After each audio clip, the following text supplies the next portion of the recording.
Ich bin im Wald und ich stehe im Wald auf einen Waldpfad.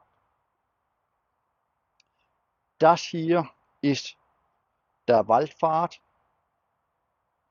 Auf dem Waldpfad haben wir Blätter und das hier ist ein Blatt. Ich stehe zwischen zwei Bäumen, weil ich im Wald bin.